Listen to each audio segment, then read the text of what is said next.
Hello everyone, today I'm going to be showing you my recipe for tater tot casserole. It's just going to be a really quick video.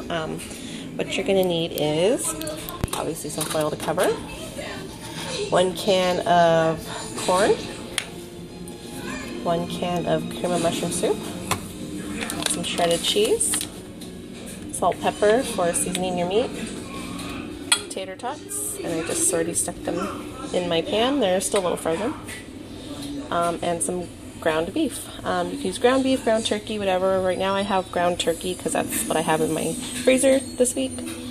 And you can use 1.5 pounds to 2 pounds. I have 2 pounds, and it's already browned up, ready to go. And before you start, make sure you preheat your oven at 365. And I'm going to go ahead and just toss everything in the pan.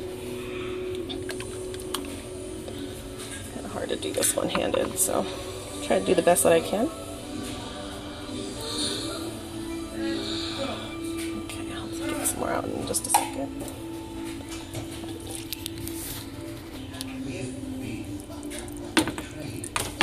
Just go ahead and stir it all in.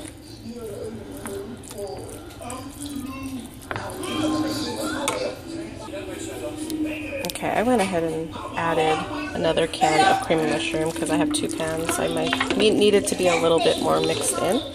So once you do that, I'm going to have to go and pour it all on top of that and stick it in the oven. So hold on. Okay, I went ahead and poured it on top. Sorry about the play-by-play, guys. Once I get a better camera, I'll have better videos on cooking. And just go ahead and spread it out over the tater tots.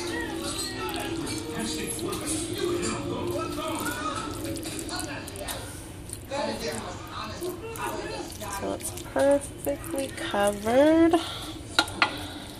Okay, that looks about right. Okay, now you're going to go ahead and grab your shredded cheese and pour it all on top. Okay, once the cheese is all spreaded on, you go ahead and throw it in your oven for about 1/2 hour until your tater tots are crisp. Alright, and that's what it looks like when it comes out. And here it is, ready to be served. You probably want to leave it in for about maybe 10 more minutes, so about 45, maybe 40 minutes, just if you want more of a crispier tater tot. But you know what, for now I think the kids are gonna like it like this. So hope that was helpful. Hope you guys enjoy. Thanks. Don't forget to subscribe.